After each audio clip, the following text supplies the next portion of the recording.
So I wanted to wait for everyone to kind of speak their piece about, Sherrone Moore, give their opinion of the whole situation, how that played out. Listen to a lot of people on their different podcasts, listen to guys on ESPN talk about it. If you hear the story, Sherrone Moore recently got fired by the University of Michigan for an inappropriate relationship with a staff member. For the details, said according to the report, Moore's decision to terminate Shiver's employment served as a catalyst for her decision to come clean following her dismissal by the head coach. She reportedly went to the Athletic and provided credible evidence necessary to prove the affair, including text messages and other documentation.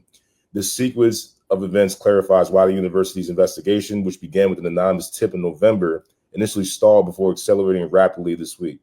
It suggests that long as Shiver, who's a woman involved here, and Sherrone Moore were professionally aligned, the evidence remained hidden. But once Moore moved to cut ties with his assistant, she then provided the administration with proof that they needed to fire him for cause. The revelation also provides a context for the alleged violence that followed on Wednesday, hours after the university announced Moore's firing. He was arrested at Shiver's residence in Ann Arbor. After Sherrone Moore gets fired, gets exposed for the inappropriate relationship, the woman then comes forward, basically exposes everything that's gone on, and then Sherrone Moore then hours later goes to her house to break in and threatens to kill himself with butter knives and scissors, and then ends up in jail hours later. Now he's being charged with 3 different counts. This is a really sad story.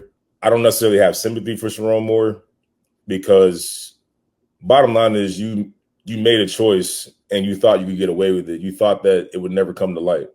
You chose to have this other relationship while you were married with 3 kids, while you were the head coach of a college football program with 18 to 23-year-old men looking up to you as an example, looking up to you as the guy to follow, the guy to listen to. You really failed a lot of people. You failed those men. You failed your family. You failed your image. Sherrone Moore, before he got fired, was the first African-American head coach in the history of Michigan football. I thought it was pretty cool. But that's how we're going to remember him now. That's how we're going to remember the first African-American head coach at the University of Michigan, is for what he did and what he continues to do, thinking that he wouldn't get caught. So I don't feel any sympathy for him. I think it was, look, you play stupid games, you win stupid prizes. I recently saw a tweet about this situation that I wanted to bring to light. This is from a guy by the name of TJ Moe 28 on X. He went ahead to say, choosing a young, attractive woman as your executive assistant is a mistake. It's unwise. Sherrone Moore has a wife, 3 kids, his dream job, and claims faith in Jesus. He is not uniquely undisciplined. Many men struggle with lust. He put himself in a compromising position. As a man, you have an obligation to protect yourself and your family. And the best way is to never place yourself in a situation where you might make this mistake. He put the temptation in front of him every day. Many men have and would stumble the same way in this position. Protect yourself and your family by being wise about who you choose to surround yourself with every day. That's just irresponsible. That's ignorant. And that's just flat out not taking responsibility. We're not going to start doing this thing where we're going to blame, attractive women in certain positions as to why this firing happens. No, we're going to blame Sherrone Moore. No, I'm not saying that the woman involved here is blameless because she chose to partake as well. Okay, cool. But we're not going to sit here and start blaming attractive women for being in certain positions, whether it's football, whether it's sports, whether it's companies, whatever. We're not going to start blaming them. It's 2 people that choose to engage in an affair, engage in a relationship. Or you made a choice. You just like you can choose to not get married at all. Yeah, there's lust and temptation everywhere. In everything we do with men, women, there's lust and temptation everywhere. But every day there's a choice to either engage in that temptation or do your job and be loyal and committed to your family. Sherrone Moore chose not to do that. That's why he finds himself in the position that he's in. And he crashed out afterwards because he got caught. The woman came clean and basically outed him and exposed him. And then he crashed out, saying that you ruined my life. He's actually quoted saying, like, you ruined my life. And I'm like, no, Sherrone Moore, we're not going to do that. You started ruining your life the moment that you started to engage with this woman outside of your marriage.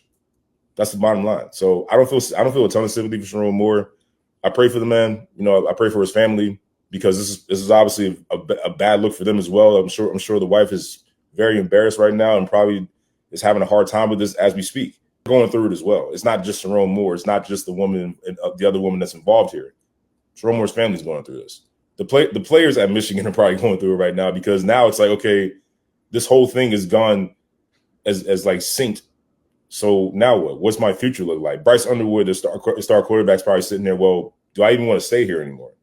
So the Michigan program has a lot going on the table, and they have to figure out, who their next head coach is going to be, because you've gone from Jim Harbaugh and the circus that he provided that we all know about. You go from Jim Harbaugh to Sherrone Moore, and now we're in the situation that we're in. Michigan has a big responsibility right now to make sure that they hire a head coach that they can trust, that parents can trust, and that student athletes can trust.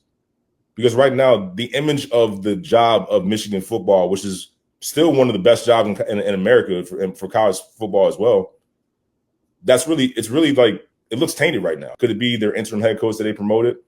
Could it be someone outside of that? Michigan's got a big decision to make, and they need to make sure that it's the right one, because right now, the last two coaches that you've had have left the school with a stain on that job.